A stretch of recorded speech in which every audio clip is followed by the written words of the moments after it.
Hi, my name is Mandy Jewel, and I'm going to be presenting my final project.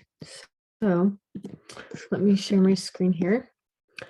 Okay, start from the beginning.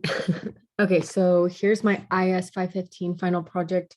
And I decided to take some data from a class that I took last semester, a SAS class, and it was data on Marvel and DC movies. So I thought it'd be applicable to people who are like in the movie world and who want to know like what movies did the best, what movies like made the most income. And the income, I'll show you how it's divided later on, but the concepts and the chapters that I learned in this class that I used were data tables, pivot tables, charts and graphs, conditional formatting, and I did use some specific formulas. So I will get started. Okay, so here is my data table. Now, luckily, this file was actually, the data I had was already an Excel file, so it was really easy to just, select the whole thing. And I created a data table from it, which was awesome because now I could have this total row on the bottom. So just to explain a little about this data, you can see the company here, Marvel and DC. You have the film, which ones, you have the release day or year, and then you have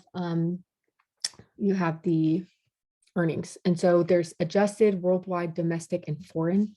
The adjusted is just kind of the combined of the others and like the averaging out after like putting in the other factors of like how much it costs to produce and whatnot. So that's the adjusted. So here, if you look at my data table, the first thing that my thing's being not sure. Okay, so here in table, I did a total row here. I also did conditional formatting, and the reason why I did conditional formatting only on these ones is because adjusted is actually already organized from highest to lowest. So this was kind of interesting. I just did like a normal color scheme. And so the green is the higher, the yellow is like a medium range, and the red are the movies that did the worst financially. On the total row, I have the average here. So the average for adjusted was 410, for worldwide was 340, and for domestic was 161, and for foreign was 211. So I used, like I said here, I decided to use a slicer to kind of mess around and get some questions answered about this data. First thing I did here is I used count blank formula. So I have count blank of my data, and turns out I have 14 missing cells of information, and those are obvious too in the conditional formatting. And then using the slicer, I did what films before the year 200 had adjusted earnings, and that was really easy because I would just select any films that were, for example, multi-select, any that were before the year 2000, like this, and then I could also select the minimum if I was curious, or the so this one, let's see, I said I wanted the usually so what films before had over the 400 amount, that was the average, and so I could pick like these for it. So it was kind of interesting, and I had after I'll clear out these filters, but I got Superman, Batman, Batman Returns, and Batman Forever. So those are all the movies before the year 2000 that had annual earnings over the average. So then I created a pivot table with this data, which was really cool. So I could like use this, and I there. So, okay, so for this pivot table, there's a few ways that I did it. Guess I can, well, anyways, I'll explain because I have to use the other one for a chart. So for this pivot table, I decided to use like just the company for the columns, and then the domestic for the like the sums and whatnot.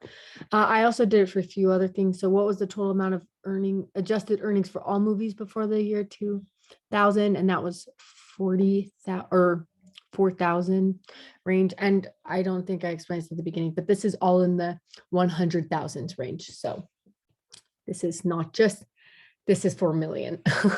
And then what's the average amount of domestic earnings for movies between 2002, 2009, non-inclusive? and that was 155, so really 155,000. And then I wanted to use this for the chart on my other sheet. So this was cool, is what was the total average of domestic earnings on movies made by Marvel and DC. So DC had 129, Marvel was 186. So that leads me to my charts. So this was just kind of an interesting chart, kind of hard to read, but it shows you which movies like made the most money.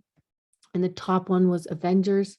The second one was Batman, The Dark Knight Rises, and so forth. And the one that made the least amount of money was the old Captain America, the one from like the 90s. So this was the movies, and it has the adjusted, the worldwide, domestic, and the foreign all calculated in that. And then this was, oh, and I just made this from the data table, so it was fine. But this I made from the pivot table. This is the average domestic earnings per company. And so DC, like I already had that value, it was 129 from the other. And then the one for Marvel was 184.61 for that. So we can see on average, Marvel is making more money than DC in the past. But like I explained in the beginning, this is only for movies that were from 1966 to 2014. This was really interesting to me because I did not even know that Marvel made movies in 1966. So kind of cool. And I really enjoyed this project, and I feel like I learned a lot about movies, which was cool. So that is my presentation.